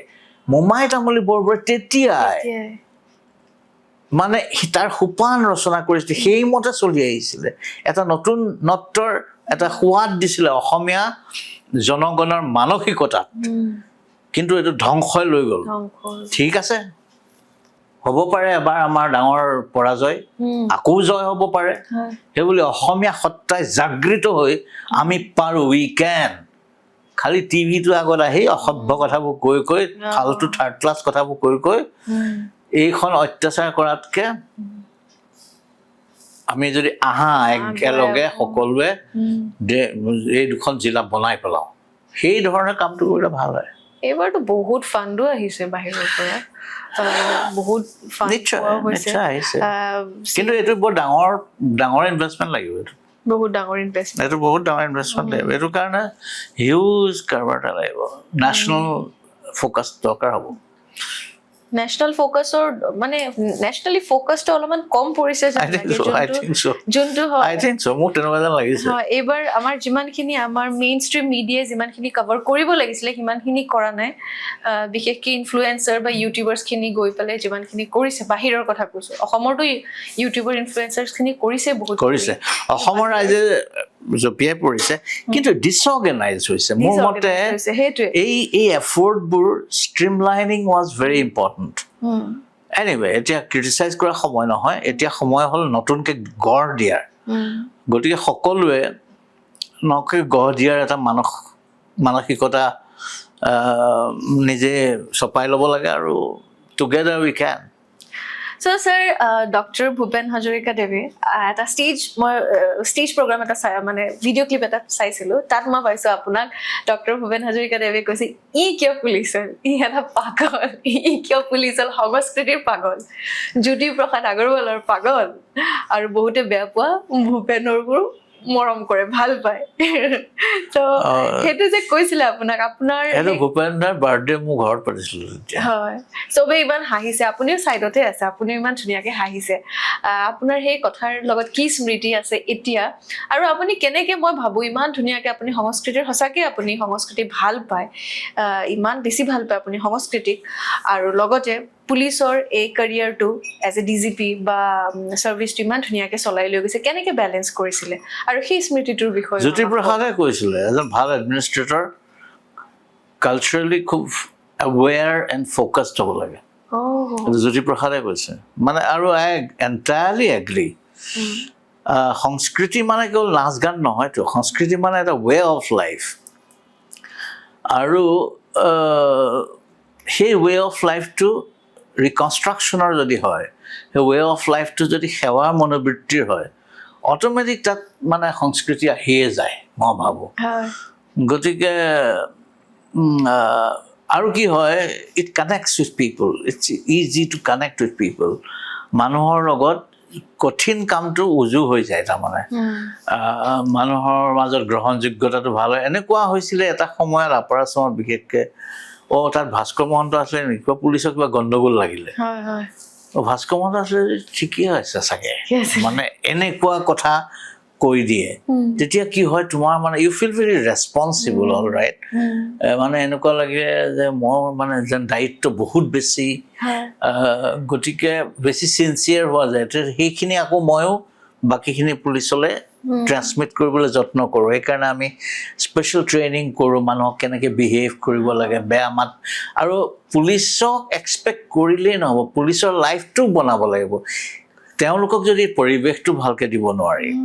তেওঁলোকে যদি লেতেৰা পেতেৰা পেচাব গোন্ধাই থাকিব লকআপটো ওচৰতে তাত কোন ভাল অফিচাৰ এটাই সেই চিনচিয়াৰলি কেছডাৰী লিখিবলৈ কাৰণে এটা পৰিৱেশ এটা পাব গতিকে তেওঁলোকৰ কথা তেওঁলোকৰ যদি গৃহিণী একজনী থাকিবলৈ ভালকৈ নাপায় ল'ৰা ছোৱালীয়ে যদি স্কুললৈ যাবলৈ স্ক'প এটা নাপায় তেওঁ কি সুখেৰে কামটো মানে মনোনিৱেশ কৰিব আৰু চবেই তেওঁলৈ শিলগুটি দলিয়াব ৰাস্তাত বেয়া মাত মাতিব বেয়া চকুৰে চাব তেওঁ এই নিজৰ এটা ইমেজ চেল্ফ ইমেজ গঢ়ি উঠে যে মই বেয়াই নেকি মানুহটো তেওঁ যেতিয়া আইনাত নিজকে চাই তেওঁ ভাল মানুহ এটা যদি নেদেখে তেতিয়াহ'লে সি ৰাস্তাত বেয়া বিহেভ কৰিব গতিকে মই সেই পুলিচৰ চেল্ফ ৰেচপেক্টটো আনিবলৈ চেষ্টা কৰিছিলোঁ by way of giving them necessary help থানাবোৰ দেখিছে নাই এতিয়া মই 100খনমান থানা আমি মানে হাই কোৱালিটি বনাই দিয়া হ'ল টপ ক্লাছ গোন্ধাই চোন্ধাই নথকা টিপ টপ বনাই দিয়া হ'ল এতিয়া থকা মেলা বহুত এৰেঞ্জমেণ্টবোৰ বহুত কৰি দিয়া হ'ল পিছে সেইবোৰ চৰকাৰৰ পৰা আমি বহুত সহায় পালোঁ এইটো বিশেষ মানে তেখেতলোকে বহুত ডাঙৰ সহায় কৰিছে মোৰ সময়ত বিশেষকৈ যিটো সহায় পালোঁ অভাৱনীয় আৰু Assam police is grateful to the government 1200টা মানুহ থাকিব পৰাকৈ আগতে দেখিছিলোঁ ইয়াত ডিউটি কৰিবলৈ আহিব প্ৰাইম মিনিষ্টাৰ ডিউটি হওক বা এছেম্বলি ডিউটি এছেম্বলি ছেশ্যনৰ সময়ত য'ত ত'ত পৰি থাকিব তাৰ ৰাতিটো শুবলৈ নাপাব বৰষুণ দিলে গাতে পানী পৰিব লেতেৰা পেতেৰাকৈ থাকিব সি ৰাতিপুৱা উঠি পেলাই মাত খাৰ কিয় পাতিব এতিয়া কি ধুনীয়া ঘৰ বনাই দিয়া হ'ল ভাল কোৱালিটি ৰাতিপুৱা মনটোৱে ফ্ৰেছ থাকিব গতিকে ডিউটিলৈ আহোঁতে সি ভাল বিহেভ কৰিব গতিকে এই সামগ্ৰিকভাৱে কথাবোৰ চিন্তা কৰিবলগীয়া হয় এনেধৰণৰ চিন্তাবোৰ বৰ দৰকাৰী সংস্কৃতিটো তাতে সোমাই আছে তাৰমানে গতিকে কালচাৰেলি মই অৰিয়েণ্টেড হয় ভূপেন দাই সেইটো মোৰ লগত দেখিছে ভূপেন দাই মোক খুব বহুত ক্ষেত্ৰত একেলগে কেইবাটাও কাম কৰিছোঁ আমি ভূপেনাৰ হেৰি পাতোতে মোক তাকে ভূপেনাই দেখে নহয় মোৰ ঘৰলৈ আহে প্ৰায় ইনফেক্ট এই পৃথিৱী ক্ৰীড়াংগন ক্ৰীড়া হ'ল শান্তিৰ প্ৰাংগন গানটো মোৰ ঘৰত লিখা হয় নেকি মই কৈছিলোঁ মই আছাম অলিম্পিক পাতিছিলোঁ বিজিত শইকীয়া তেজপুৰত তেতিয়া মই সেই অপেনিং চেৰিমনিৰ চেয়াৰমেন আছিলোঁ অপেনিং এণ্ড ক্লজিং চেৰিমনি মোক দিছিলোঁ মই SP তেজপুৰ তেতিয়া ভূপেন দাই তাতে এখন চিনেমা কৰিব গৈছিল কল্পনা লাজমীয়া ভূপেন মোৰ ঘৰলৈ অহা যোৱা কৰিয়ে থাকে হোটেল লুইটত আছিলে তেতিয়া ভূপেন দাক মই ক'লোঁ এই আছাম অলিম্পিক হ'ব মানে অল আছাম এথলেটিক মিট নামটো দিছিলে আছাম অলিম্পিক তাত মই পুলিচে পতা দি পাতিছোঁ দেই পুলিচে আমাৰ বৰ ধুনীয়াকৈ পাতোঁ আমি মানে LMG বহুৱাই দিওঁ বম মাৰোঁ বমবোৰ হেৰি কৰি থওঁ যেতিয়া সেইডাল জ্বলাই দিয়েগৈ অলিম্পিক শিখাটো তেতিয়া মানে বন্দুক মৰা হয় এই গাঁত খানি লৈ বমবোৰ ধমা ধমা পটোৱা হয় তাত আকৌ মই এই আনকি মাজুলীৰ মুখা আনিছিলোঁ বগলী মুখা মুখা তেওঁলোকৰ ধেমালি ধুমলা ফূৰ্তি তয়বুন নিশ্চা অৰ্জুন ভোগেশ্বৰ বৰুৱা এওঁলোকৰ নিচিনা 5জন অগ্নিগড়ৰ পৰা দৌৰি আহিছে হাতত শিখাডাল লৈ ষ্টেডিয়ামত সোমোৱাৰ লগে লগে ভূপেন দাই লাইভ গাইছে এই পৃথিৱী এক ক্ৰীড়াংগন সেই গানটো মই মানে ক'লোঁ যে এনেকৈ গান এটা লিখক গানটো কেনেকুৱা হ'ব লাগিব যে মই কৈছোঁ অকণমান শান্তি আহিব লাগে এই দেখিছে নহয় ভূপেন দাক আকৌ ৰাতি ৰাতি কেতিয়াবা মোৰ লগত ওলাইও যায় তেতিয়া আৰু এই গানটো এই পৃথিৱী এক ক্ৰীড়াংগন নহ'লে আপুনি গান এটা লিখক সেইদিনা তেওঁ কিবা কিবি আছে কথা সেইবোৰ ক'বলৈ বেয়া মানে বেছিকেলি তেওঁ অকণমান খাব বিচাৰে এতিয়া আকৌ মোৰ মা দেউতা আহিছে মই আকৌ মা দেউতা থাকিলে এইবোৰ নহ'ব বোলে মই এইটো নহ'লে তেতিয়া মোৰ চিপাহী বেৰকত বহি লৈ মোৰ ঘৰৰ পৰা ষ্টীলৰ গিলাচত স্মাগলিং কৰাইছে চিপাহী বেৰকত বহি ষ্টীলৰ গিলাচত লৈ যায় যাতে মা তেতিয়া দেখিলেও মানে হেৰিকে যায় গতিকে তাত অকণমান দি গ'ল গৈ ৰাতি আমি আলোচনা কৰিছিলোঁ তেওঁ লিখি 2টা বজাত ফোন কৰিছোঁ তেতিয়া আকৌ মোবাইল ফোন নাইতো মোক ফোন ডিউটি থাকে ফোনকে বাজাই দিয়ে শুনে ৰাতি আহে ফোন কেতিয়াবা এনেকৈ তেতিয়া বোলে ভূপেন হাজৰিকাই ফোন কৰিছে তেতিয়া মই মোৰ ৱাইফক জগাইছোঁ ফোনটো দিছোঁ এই এটা কৰ্ডলেছ থাকিছিলে ধৰা এতিয়া গান গাব যেন পায় তেওঁ তেতিয়া ৰাতি 2টা বজাত যিটো গান গাইছে অপূৰ্ব এই পৃথিৱীয়ে কিৰাংগন কিৰা হ'ল শান্তিৰ প্ৰাংগন এইটো আফ্ৰিকান কেলিপছ ষ্টাইলত বনাইছে বুলি তেওঁ মোক কৈছিলে এই গানটোকে ফাইনেলি গোৱা হ'ল তাত লিখি থৈ গৈছে ভাস্কৰ তোমাৰ এই কুচকাবাজৰ প্ৰতিশ্ৰুতিয়ে সৃষ্টি মোৰ ঘৰত বনাই থৈছোঁ মই সেইবুলি তেওঁ লিখি থৈ গৈছে আৰু এই এনেকুৱা ধৰণৰ আমাৰ হৃদয়তা সৌহাৰ্দ্যতা যথেষ্ট তেওঁ মোৰ ইণ্টাৰভিউটো চাব বিউটিফুল ইণ্টাৰভিউ দিছে লুইতপৰীয়া শিল্পী সৈনিকতে আছে তাতে সখীহে গীতটো গাইছে আৰু কেইবাটাও গীত গাইছে কিন্তু ভূপেন দা ৱাজ ইন হিজ এলিমেণ্ট কি বিউটিফুল কথা কৈছে অপূৰ্ব কথা কৈছে তেওঁ কথকতাৰ যিটো মাধুৰ্য সেইবোৰ পিছলৈ অকণমান কমি গৈছিলে সেইবোৰ দিনত অপূৰ্বকৈ প্ৰকাশিত হৈছে গতিকে মোৰ লগত তেনেকৈ বৰ সৌহাৰ্দ্যপূৰ্ণ এটা সম্পৰ্ক আছিলে বেয়াও লাগে কিছুমান হেৰি হয় চ' ছাৰে ইমান ধুনীয়াকৈ গোটেইখিনি বস্তুলৈকে আমাৰ সংস্কৃতিৰ লগতো জড়িত কালচাৰৰ কথাও ইমান ধুনীয়াকৈ ক'লে ভূপেন্দাৰ কথাই হওক বা জ্যোতিপ্ৰসাদ আগৰৱালাকে ধৰি লগতে আমাৰ চিভিল চাৰ্ভেণ্ট সকলৰ কথাও কৈছে বা চিভিল চাৰ্ভিচেছৰ কথাও কৈছে কেনেকুৱা হ'ব লাগে বহুত ধৰণৰ কথা 2টা বস্তু খুব ধুনীয়াকৈ আগুৱাই লৈ গৈছে আপুনি এতিয়াও সেইটো লৈ গৈয়ে আছে বাৰু আমি লাষ্ট মই আপোনাৰ পৰা এটা বস্তু জানিব বিচাৰিম যে APSC UPSC যোনবোৰ ষ্টুডেণ্টে এতিয়া এছপিৰেণ্ট হয় যোনবোৰ APSC কাৰণে প্ৰিপেৰেশ্যন কৰি আছে সেইসকল ষ্টুডেণ্টে ফিউচাৰলৈকে গৈ পেলাই বিউৰ'ক্ৰেটছ হ'ব বা আপোনাৰ এডমিনিষ্ট্ৰেটৰ হ'ব বা পুলিচ ছাৰ্ভিচত থাকিব তেওঁলোকক আপুনি কি এটা মেছেজ দিব ফিউচাৰ সেই অফিচাৰ্ছখিনিৰ কাৰণে আজি এই চেনেলটোৰ মাধ্যমেৰে বা এই পডকাষ্টটোৰ মাধ্যমেৰে তেওঁলোকক আপুনি কি এটা মেছেজ দিব অলৱেজ বয়জ এণ্ড গাৰ্লছ সেইবুলিয়ে ক'ম আৰু ক্ৰেক দ্য এক্সামছ কিন্তু crack the exams that you face in your life first আৰু ৰেষ্ট উইল ফ'ল' APSC হওক UPSC হওক কিন্তু জীৱনৰ পৰীক্ষাবোৰ উত্তীৰ্ণ হোৱাটো বৰ ইম্পৰ্টেণ্ট আৰু প্ৰতিটো সময়ত সেইকাৰণে মই যিটো আগতেই কৈছিলোঁ মনোবৃত্তিটো পাৰিলে মানুহক সহায় কৰিব লাগে সেৱা কৰাৰ এটা মানসিকতা থাকিব লাগে আৰু বেইমানিটো পাৰিলে আঁতৰি থাকিব লাগে আৰু এইটো প্ৰেক্টিচ কৰিব লাগে এইটো ভাবি থাকিলেই নহ'ব মই সহায়টো কৰিব লাগে দেই এইটো ভাবি থাকিলেই নহ'ব you have to practise it daily তাৰমানে এই সাধাৰণজনৰ মানুহটো সেইবুলি ভিক্ষাৰীক কিবা এটা দি দিলে ঈশ্বৰক ডাঙৰ এটা দিলে হে প্ৰভু মই এইটো ভাল কৰি দিবা দেই মই আৰু ইমান টকা দিছোঁ আৰু মোক আমুকটো কৰি দিবা সেইটো নহয় মানে try and help people in the real sense of the term whenever you can আৰু বাকি of course skill and knowledge are important কিন্তু attitude is most important thank you real যোনটো চিভিল ছাৰ্ভিচেছৰ বা চিভিল ছাৰ্ভেণ্টৰ যোনটো মিনিং হয় সেইটোৱে চ' sir আজি ইমান ভাল ভাল কথা শুনিলোঁ আপোনাৰ পৰা আমাৰ ৰাইজেও বহুত বেছি ভাল পাইছে আপোনালোকে কমেণ্ট ছেকশ্যনত জনাব কেনেকুৱা পাইছে আৰু মই পাৰ্চনেলিতো মই বহুত বস্তু শিকিলোঁ জানিলোঁ মোৰ বহুত ভাল লাগিল আৰু চবতকৈ ইম্পৰ্টেণ্ট ছাৰ আপুনি বহুত ভাল ভাল কাম কৰি আছে সেই কামবোৰ আমাৰ ৰাইজে জনাটো প্ৰয়োজন আৰু তেওঁলোকে ইতিমধ্যে বহুতে গমো পাইছে আৰু মই ভাবোঁ যে আগন্তুক দিনতো সেনেকুৱা ভাল ভাল কাম